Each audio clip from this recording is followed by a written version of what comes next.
Aliza talk के मुआज़िज़ सामेईन को अलीज़ा कमल का सलाम। दोस्तों, शुरू करते हैं आज की कहानी।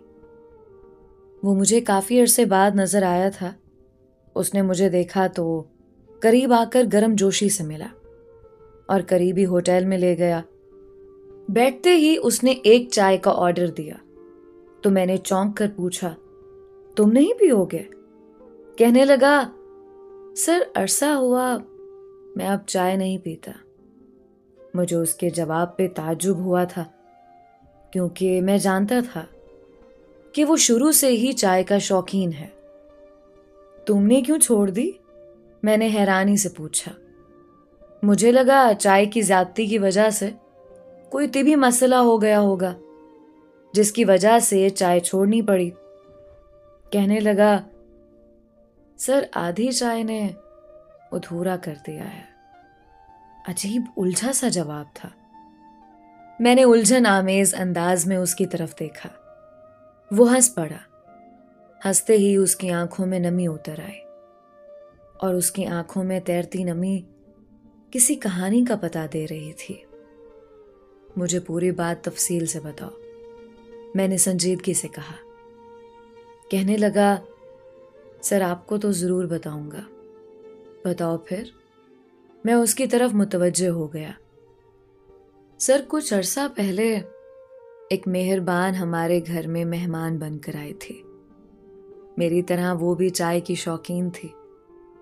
मैंने जैसे ही चाय के कप को हाथ लगाया, हस्बे मामूल वो आधम की। Half half! उसने कमरे से निकलते ही नारा बुलंद किया।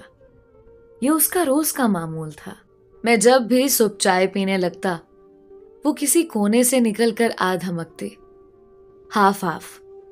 वो अपना मखसूस जुमला दोहराते और मैं बादिले नाख्वास्ता कप मेज पर रखकर उसकी तरफ देखता कि खाली कप लाओ।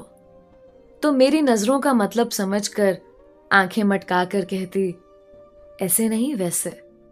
और मैं आधा कप पीकर आधा उसके लिए छोड़ देता।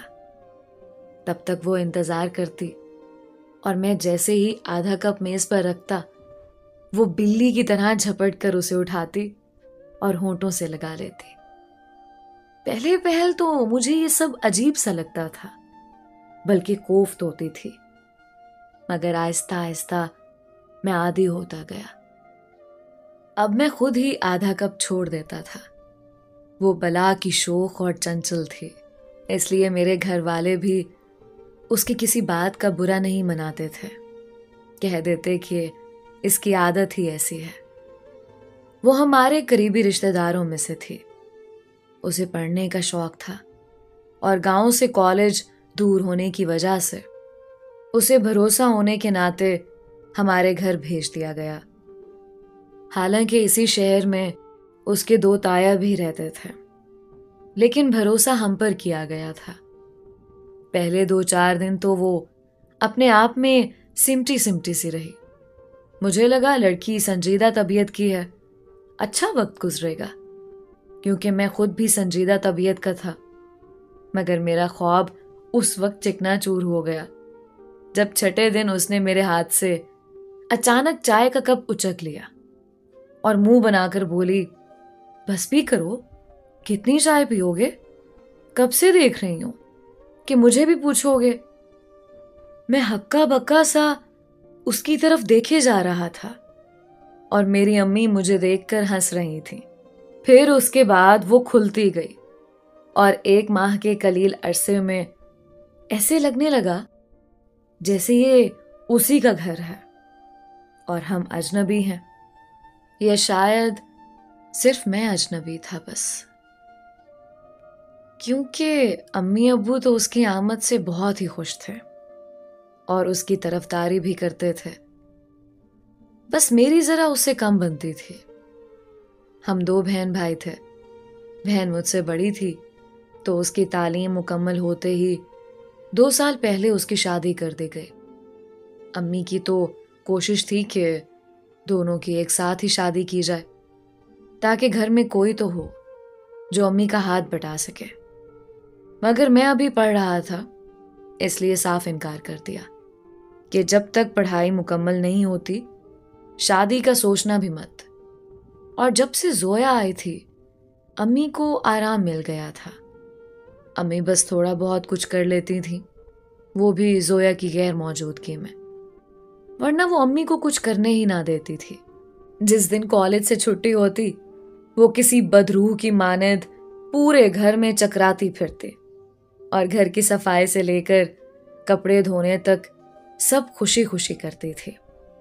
अम्मी भी उसका हाथ बटा देती थी, लेकिन जोया की कोशिश होती कि सारे काम वही कर ले, और फिर ऐसे में उसको ही तरजीह मिलनी थी, क्योंकि मैं कौन सा अम्मी को कपड़े धोकर या खाना बना कर देता था।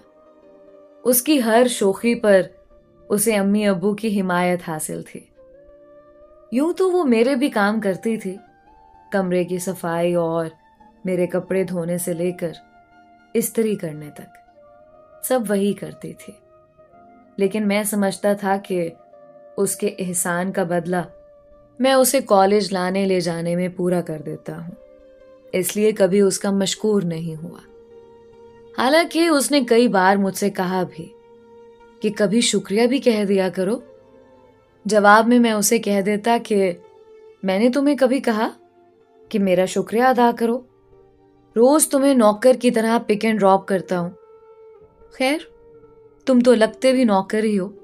उसने जुबान निकाल कर मुझे चिढ़ाया। मेरा दिल किया उसे छत पर ले जाकर धक्का दे दूं, मगर मैं सिर्फ सोच सकता था, कर नहीं सकता था। इसलिए खुद पे जब्त किया। उसका और मेरा कॉलेज पास पास ही था, इसलिए उसको ले जाने और लाने की जिम्मेदारी भी मेरी ही थी। हालांकि इस जुल्म पर मैंने बहुत एहतजाज किया था, मगर नकार खाने में तोती की कौन सुनता है। उल्टा मुझे ही खरी खरी सुना दी गई कि तुमने कौन सा स्पेशल उसके लिए जाना है, या जोया के बैठ जाने से तुम्हारी बाइक का खर्च बढ़ जाएगा। मेरे पास कोई माकूल बहाना नहीं था, होता भी तो कौन सा घर वालों ने मान लेना था, इसलिए ना चाहते हुए भी ड्यूटी देना पड़ रही थी। अगरचे चाय मुझे बहुत पसंद थी, मगर वो तो चाय की दीवानी थी। अक्सर कहती थी कि चाय मेरा दूसरा इश्क है। और पहला? मैं पूछता तो वो खामोश हो जाते। पहला इश्क किताबें होंगी, मैं खुद ही अंदाजा लगाता, क्योंकि उसे पढ़ना बहुत पसंद था। कॉलेज की किताबों के अलावा भी वो नॉवल, स्टोरी, अखबार जो भी मिलता उसे चाट जाती थी।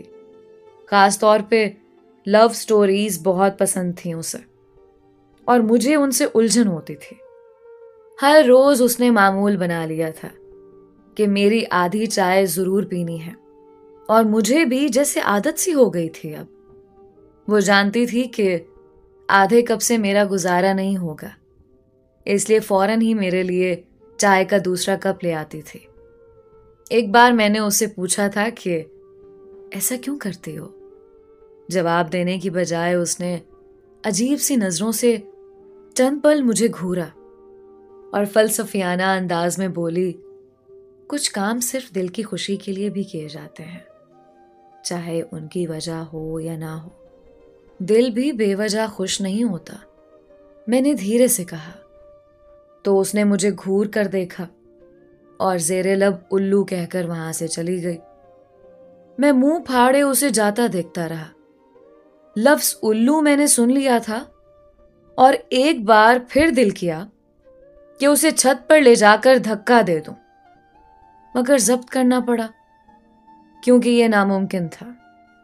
2-3 माह बाद वो 1-2 दिन के लिए अपने घर चली जाती थी। इस बार वापस आई तो अम्मी कहने लगी, जोया के बिना ऐसा लगता है जैसे हम घर में नहीं किसी जंगल में रह रहे हो। जंगल तो इसकी मौजूदगी से लगता है अम्मी। मैंने फौरन जवाब दिया, ऐसे लगता है जैसे इस जंगल में ये शेरनी है और हम सहमे सहमे से खरगोश। मेरी बात पर जोया ने हस्बे आदत मुझे घूरा।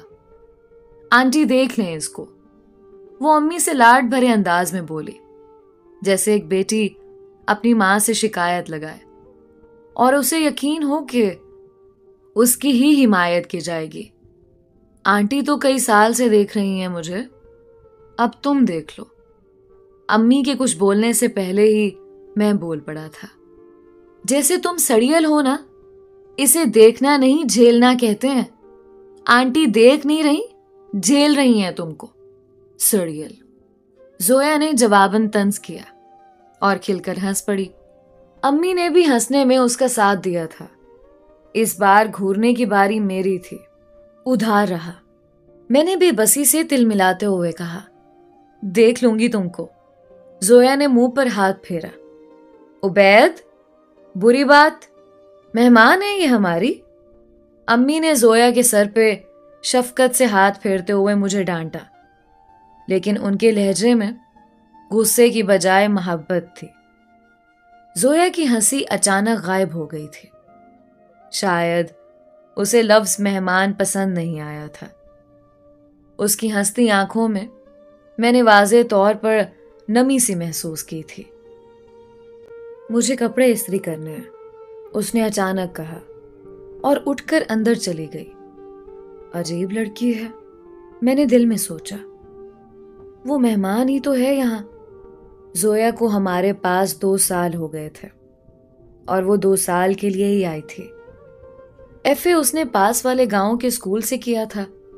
यहाँ वो बीए करने आई थी क्योंकि उसे बस इतनी ही इजाजत मिली थी, वरना उसका इरादा और शौक तो बहुत ज्यादा पढ़ने का था। उसे बस कुछ दिन तक हमेशा के लिए वापस चले जाना था। कुछ दिन पहले कॉलेज जाते हुए बताने लगी, उबैद, मैं हमेशा के लिए वापस अपने घर जा रही हूं। हालांकि ये बात मैं भी जानता था। कहने लगी, कहा सुना माफ कर देना। मैंने तुम्हें बहुत कुछ कहा है और शायद बहुत कुछ कहना था, मगर नहीं कहा। साथ ही वो हंस पड़ी। मैं जान गया था कि उसकी हंसी सरासर बेजान और खोखली है। उसमें वो दिलकशी थी ही नहीं जो उसकी हंसी का खासा थे। तुम जबरदस्ती हंस रही हो, मैंने कहा तो वो खामोश हो गई। कॉलेज आने तक वो दोबारा एक लफ्ज नहीं बोली थी। कॉलेज के गेट पर उतरते ही उसने मामूल के मुताबिक मुझे अल्लाह हाफिज कहा और चल पड़ी, मगर ये मामूल के मुताबिक नहीं था। उसके अंदाज में आज जल्दी थी, जैसे मुझसे कुछ छुपाना चाह रही हो, और मुझे उसका लहजा भीगा सा लगा था। मैंने उसे आवाज दी और बाइक खड़ी करके उसके पीछे भागा।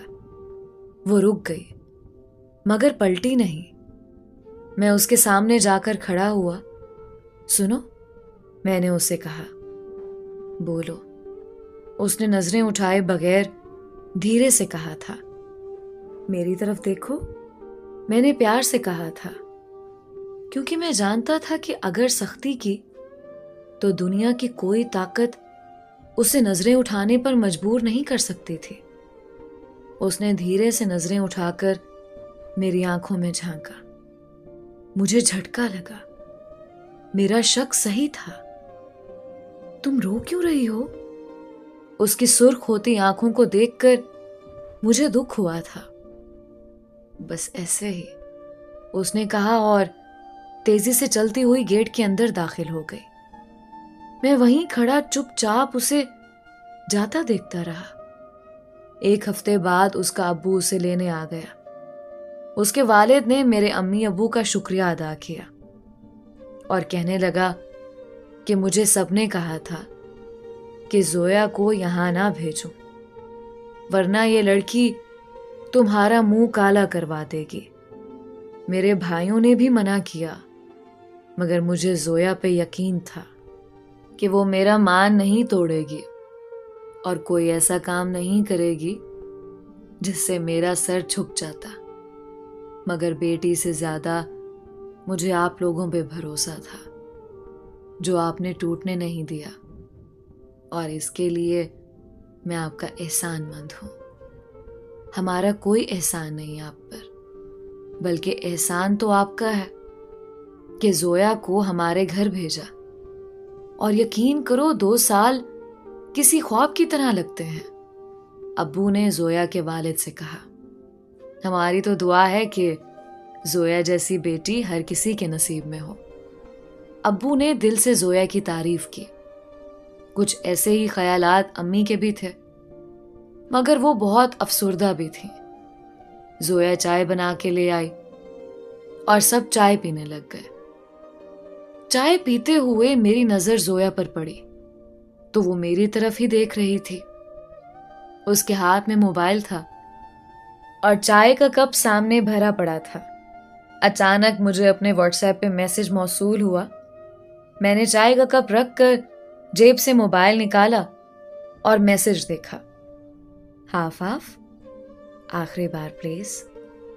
वो सबके सामने बोलकर नहीं कह सकती थी, इसलिए मैसेज किया था।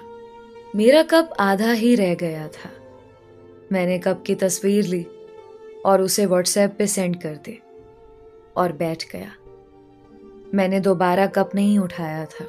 अम्मी के टोकने पर वो चौंकी और अपना कप उठाकर चाय पीने लगी। चाय ठंडी हो गई थी, इसलिए उसने जल्दी से कप खाली किया और फिर सबके कप उठाकर चली गई। मेरा आधा कप भी वो ले गई थी और मैं जानता था कि चाय ठंडी हो गई है, मगर वो जरूर पिएगी। अगले दिन वो चली गई। अम्मी बहुत रोई थी और वो अम्मी से भी ज्यादा। उसके जाने के कई दिन तक घर खाली खाली सा लगता रहा। हालांकि उसके आने से पहले भी इस घर में हम 3 ही रहते थे, मगर उसके जाने के बाद लगता था जैसे घर में कोई रहता ही नहीं है। अम्मी अब्बू का तो दिल ही नहीं लग रहा था। सुबह नाश्ता करने के बाद मैं जब भी चाय का कप हाथ में पकड़ता, मेरी नजरें बेसाख्ता इधर उधर भटकने लगती थी। मुझे लगता था जैसे अभी वो कहीं से निकल कर आएगी और कहेगी हाफ हाफ, मगर वो नहीं आई। हाफ हाफ कहने वाली मुझे हाफ कर गई थी। मुझे महसूस हो रहा था जैसे मैं उसके बिना अधूरा सा रह गया हूं। वो पास थी तो मैं उससे दूरी बनाए रखता था, और जब वो दूर हो गई तो उसकी कुर्बत की ख्वाहिश बेचैन करने लगी थी। अंदाजा नहीं था कि दूरियां करीब ले आती हैं, फासले कुर्बत बढ़ा देते हैं। उसे गए 2 माह हो गए थे। उन 2 माह में उससे चंद बार ही बात हुई थी। 3 माह बाद एक शाम वो अचानक हमारे घर आ गई। उसके साथ उसकी कजिन थी। वो खरीदारी के सिलसिले में अपने भाई के साथ ताया के घर आई थी, तो हमसे मिलने हमारे घर भी आ गई। मैं शाम की चाय पीने लगा था। चाय का कप मेरे सामने पड़ा था। यूं ही उसका ख्याल आ गया। Half half. नजरें बेसाख्ता उसकी तलाश में भटकी, मगर नामुराद वापस आ गई। याद आया वो तो जा चुकी है। सर झटक कर कप हाथ में उठाया ही था कि बाहर का दरवाजा खुला और वो अंदर दाखिल हुई। उसे यूं अचानक अपने सामने देखकर कप मेरे हाथ में लरस गया और चाय छलक पड़ी।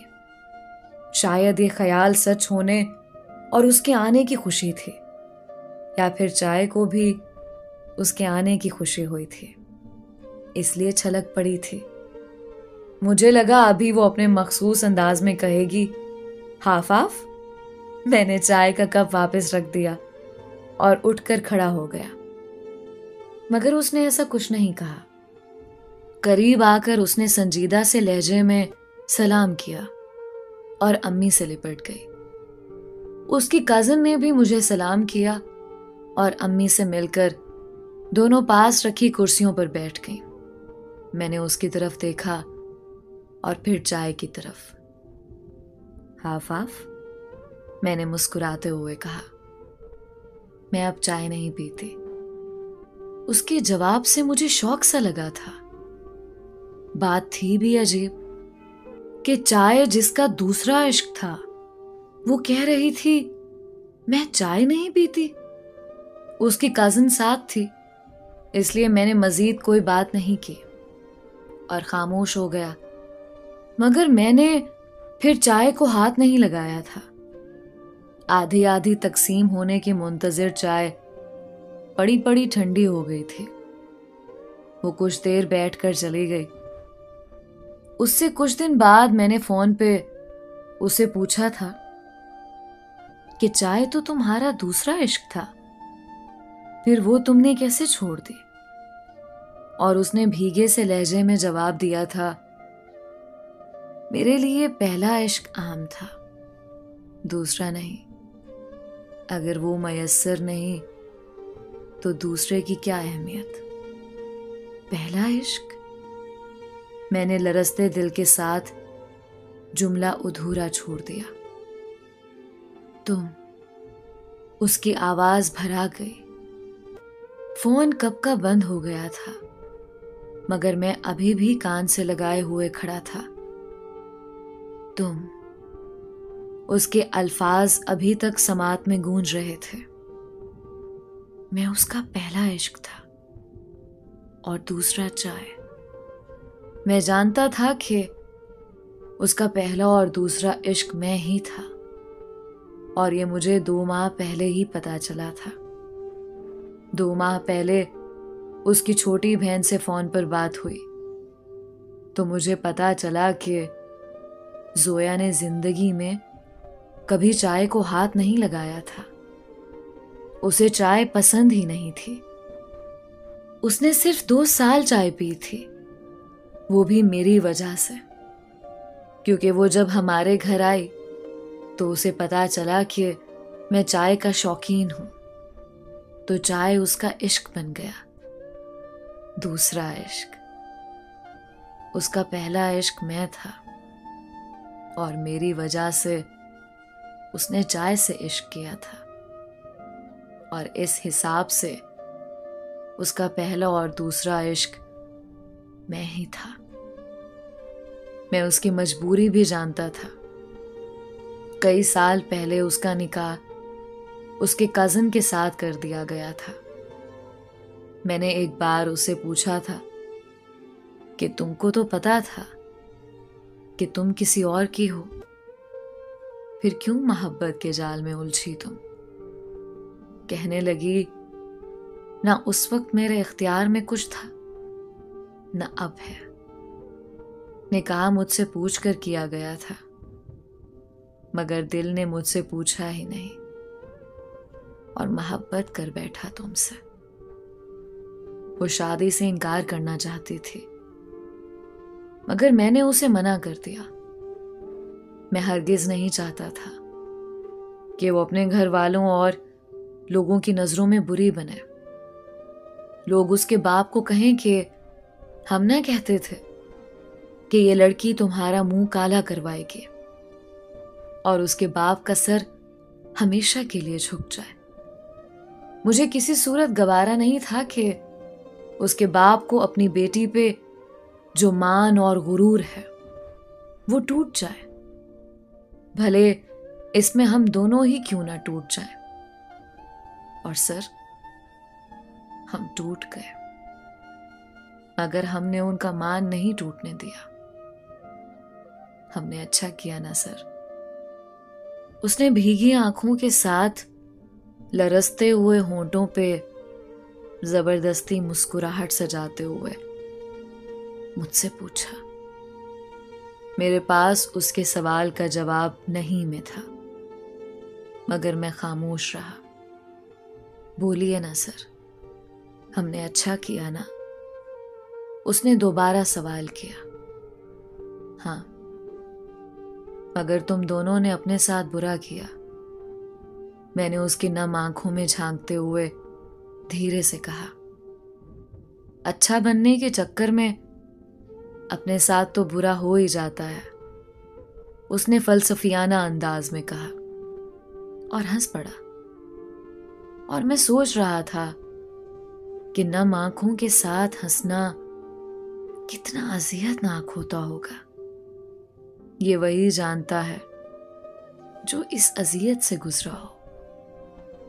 वक्त गुजरता रहा। मैं तकरीबन भूल ही चुका था कि अचानक एक दिन उबैद का फोन आ गया। कैसे हैं सर? वो चहका। बड़े खुश लग रहे हो? मैंने पूछा। उसके अंदाज से लग रहा था जैसे वो बहुत खुश है। सर, 1 हफ्ते बाद मेरी शादी है, इसलिए खुश हूं। किससे?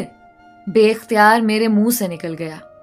जाहिर है सर, लड़की से ही होगी, उसने कहका लगाया। सॉरी, मेरा मतलब था, मैंने वजाहत करना चाही, मगर उसने मेरी बात पूरी नहीं होने दी और जल्दी से बोला, सर मैं मुकम्मल होने जा रहा हूं। फोन के स्पीकर से उसके जज्बात से लरसती आवाज उभरी। जोया? मैंने सवालिया अंदाज में कहा। जी जी सर, जोया से। उसकी आवाज में लर्जिश थी। ये जानकर मुझे बेहद खुशी हुई थी। मेरे पूछने पर उसने बताया कि जोया का जिससे निकाह हुआ था, उसने खुद ही ये कहकर इनकार कर दिया कि जोया 2 साल हमारे घर रही, इसलिए उसे अब उस पे यकीन नहीं था। उसको जोया के यहां आने पे भी एतराज था, मगर उस वक्त उसकी सुनी नहीं गई। अब शायद उसने बदला लिया था। हम अच्छे होकर भी लोगों की नजरों में बुरे ही ठहरे। तो सर, हमने सोचा कि क्यों ना हम एक होकर सच में बुरे बन जाए। कम से कम ये हमारे लिए तो अच्छा होगा। और सर, हम दूसरों की बातों को भूलकर अपने लिए अच्छे बन गए। हमने अच्छा किया ना सर? उसने पूछा। तुमने बहुत अच्छा किया, बहुत ही अच्छा किया, क्योंकि हम कितने ही अच्छे क्यों ना बन जाएं, दूसरों की नजरों में कहीं ना कहीं बुरे ही रहते हैं। इसलिए अपनी आंखों से ख्वाब नोचने की बजाय लोगों की बातों को खुद से नोच कर फेंक देना चाहिए। उबैद दोबारा मुझे मिला तो वो एक होटल पे बैठा चाय पी रहा था। मैं उसके पास गया, हमेशा की तरह गर्मजोशी से मिला। उसने 2 चाय का ऑर्डर दिया तो मैंने हैरानी से कहा, तुम्हारी चाय अभी बाकी है, पहले वो तो खत्म कर लो। कहने लगा, सर मैं जब भी घर से बाहर चाय पीता हूं तो हाफ कप पीता हूं, और घर में हम दोनों एक चाय हाफ हाफ पीते हैं। हाफ चाय पीने वाले के चेहरे पर मुकम्मल होने का रंग सबसे नुमाया था। तो दोस्तों, आज की थी ये एक खूबसूरत सी कहानी। उम्मीद करती हूं कि तमाम सामेईन को आज की ये खूबसूरत सी कहानी बहुत पसंद आई होगी। अपनी राय का इजहार जरूर किया करें। मिलते हैं एक नई कहानी के साथ। तब तक के लिए अलीजा कमल को इजाजत दीजिए। अल्लाह निगहबान।